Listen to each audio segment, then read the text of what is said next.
turuan kita kung paano makipaglaro sa kanila. Selamat datang di Inti Movie. Buat kalian yang subscribe, semoga harimu penuh berkah. Kali ini kita akan meringkas cerita film berjudul Putahi yang dirilis pada tahun 2022. Bagaimana kisahnya?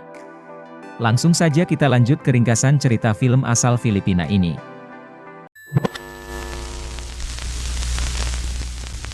Cerita diawali dengan adegan seorang gadis belia yang sedang duduk di atas pasir menikmati keindahan pantai.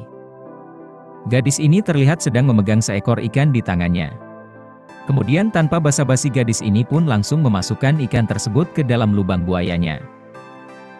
Sungguh di luar nalar. Sang gadis terlihat begitu nyaman setiap kali ikan tersebut menggesek-gesek dinding lubang apemnya. Namun sesaat setelah sang gadis mencapai puncak kenikmatan, ikan tersebut langsung dibuang dan dicampakkan begitu saja. Gadis ini kemudian memperkenalkan dirinya. Ia adalah Jenny. Jenny tinggal di sebuah pulau terpencil bernama Puerta. Ia bercerita bahwasanya ia sangat bosan hidup dan tinggal di pulau tersebut. Ia ingin pergi merantau ke kota, demi mengeksplor hasrat liar yang telah lama dipendamnya. Di suatu hari, ibu kepala desa pulau tersebut mengadakan pertemuan dengan seluruh warga yang kebanyakan berprofesi sebagai nelayan. Pertemuan itu bermaksud untuk membahas hasil tangkapan ikan yang menurun drastis beberapa bulan terakhir. Namun di akhir pertemuan, warga dihebohkan dengan kedatangan seorang wanita misterius yang berparas sangat cantik. Jenny yang saat itu berada di TKP langsung ngefans kepada wanita tersebut. Bu Kades yang terlihat mengenal wanita misterius itu bergegas menyambut lalu menyuruh salah satu warga untuk mengantarnya ke suatu tempat. Wanita itu kemudian memperkenalkan dirinya, namanya adalah Yuka. Nama yang indah sesuai dengan orangnya.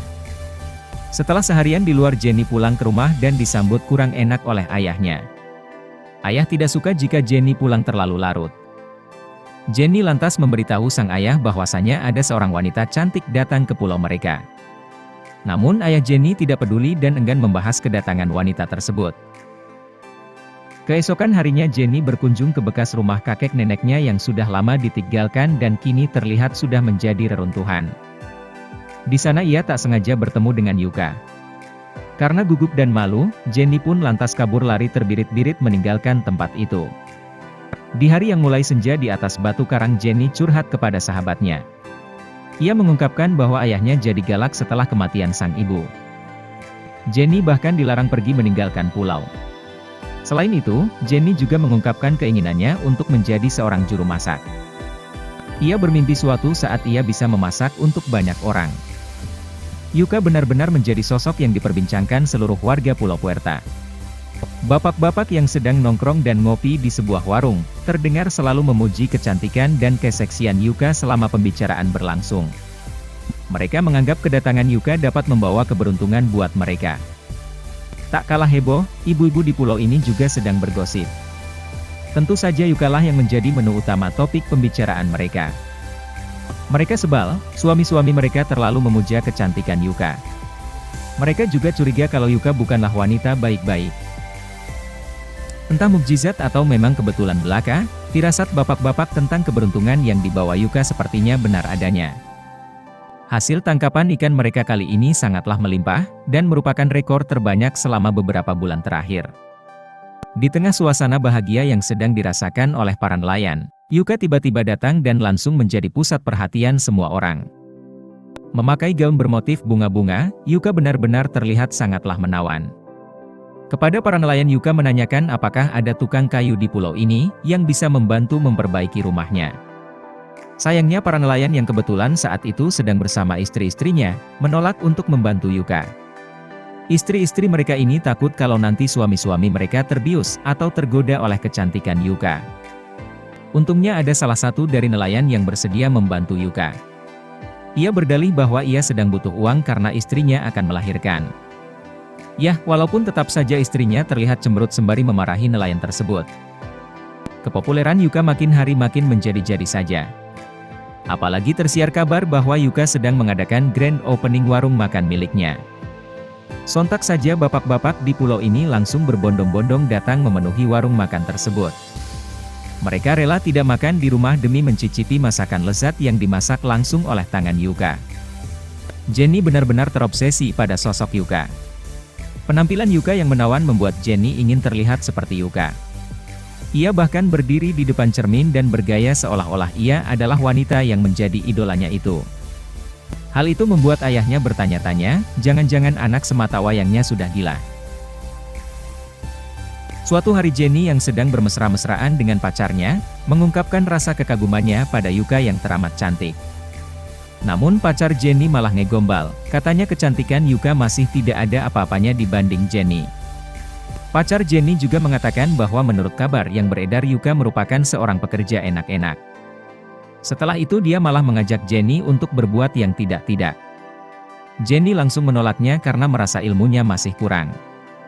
Setelah mengetahui kabar bahwa Yuka merupakan pekerja enak-enak, Jenny yang kepo memata-matai aktivitas Yuka di malam hari.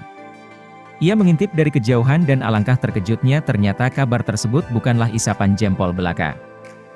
Jenny melihat bapak-bapak di kampungnya silih berganti menjajal servis dari Yuka. Bahkan yang lebih mengagetkan lagi ayah Jenny juga ikut-ikutan mencicipi goyangan dari wanita yang diidolakannya itu. Tentu saja hal itu membuat Jenny kecewa berat. Keesokan harinya, Jenny memberanikan diri untuk melabrak Yuka. Ia menanyakan ada hubungan apa antara Yuka dengan ayahnya. Yuka pun menjawab bahwa hubungan keduanya hanyalah sebatas enak-enak. Jenny yang tak puas dengan jawaban Yuka langsung nyelonong pergi meninggalkan warung Yuka. Malamnya, Jenny yang masih penasaran kembali mendatangi Yuka. Ia sekali lagi menanyakan apa hubungan antara Yuka dengan ayahnya. Yuka pun akhirnya bercerita mengenai masa lalunya. Ternyata Yuka merupakan mantan kekasih dari Abel ayah Jenny, namun Abel yang begitu dicintainya, malah lebih memilih menikah dengan ibu Jenny. Yuka yang sakit hati akhirnya pergi meninggalkan Puerta. Ia juga menceritakan kehidupannya yang terlunta-lunta saat berada di perantauan. Jenny yang tadinya ingin marah pada Yuka menjadi iba setelah mendengar kisah kelam yang dialami oleh Yuka. Ia bahkan mengusap air mata Yuka karena tak sanggup melihat Yuka sedih. Semakin hari Jenny dan Yuka semakin akrab, keduanya banyak menghabiskan waktu bersama layaknya kakak adik. Jenny yang bercita-cita menjadi juru masak, akhirnya meminta Yuka untuk mengajarinya memasak. Yuka setuju untuk mengajari Jenny semua resep rahasia yang telah membuat bapak-bapak di pulau ini kepincut. Namun di tengah-tengah sesi pelajaran memasak tiba-tiba Yuka basah.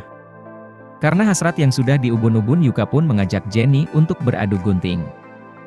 Jenny yang ketagihan dengan servis Yuka, makin sering main ke tempat Yuka. Sampai-sampai salah seorang ibu-ibu memergoki mereka sedang melakukan aksi berdendang bergoyang. Suatu sore Jenny merenung sendirian di tepi pantai, menanti pacarnya yang tak kunjung datang. Mereka berdua sudah janjian untuk berkencan. Bosan karena pacarnya tak kunjung datang, Jenny akhirnya memutuskan pergi ke tempat Yuka. Alangkah terkejutnya Jenny, karena di sana ia menemukan pacarnya sendiri sedang enak-enak dengan Yuka. Rasa kecewa Jenny sungguh tak dapat dibendung. Ia pulang dan menangis di sepanjang jalan. Ayahnya pun sampai bingung bagaimana cara untuk menenangkan Jenny. Tak berhenti di situ, di hari berikutnya kemalangan Jenny ditambah dengan penemuan mayat sahabatnya yang dibunuh secara keji dan tanpa belas kasihan. Di tengah suasana hati yang tidak karuan, Jenny akhirnya memutuskan hubungannya dengan sang pacar. Jenny juga mendatangi Yuka. Namun kali ini Jenny terlihat memendam rasa amarahnya. Ia malah menawarkan bantuan kepada Yuka yang akan diberi tugas memasak di acara ulang tahun Bukades. Pesta ulang tahun Bukades berlangsung sangat meriah. Semua penduduk pulau tumpah ruah menghadiri undangan Bukades. Tentu saja masakan Yuka yang lezat menjadi primadona. Namun di tengah kemeriahan pesta, tiba-tiba para tamu berjatuhan, penyebabnya belum diketahui secara pasti. Yuka yang merasa pusing pergi meninggalkan pesta yang terlihat mulai kacau. Jenny yang melihat kepergian Yuka, langsung bergegas menyusulnya. Sesampainya di pekarangan rumah Yuka, Jenny memberanikan diri untuk menanyakan kenapa Yuka tega berbuat kikuk-kikuk dengan pacarnya. Ternyata Yuka tega melakukan itu hanya karena dendam di masa lalu pada ayah Jenny. Yuka melampiaskan semua itu pada Jenny, padahal Jenny tidak tahu apa-apa. Tak puas dengan jawaban Yuka, Jenny tanpa ragu langsung membakar rumah Yuka. Ternyata Jenny pula yang telah meracuni masakan di pesta ulang tahun Bukades. Entah setan apa yang merasuki Jenny sehingga ia tega membantai seluruh penduduk Pulau Puerta.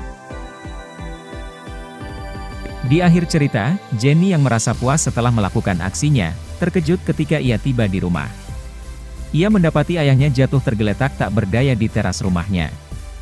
Ternyata ayahnya juga mendapat kiriman makanan dari pesta ulang tahun Bukades. Itulah tadi ringkasan cerita dari film Putahe. Terima kasih telah menonton video ini. Jangan lupa klik like, comment, subscribe, dan share video ini. Sampai jumpa di video berikutnya.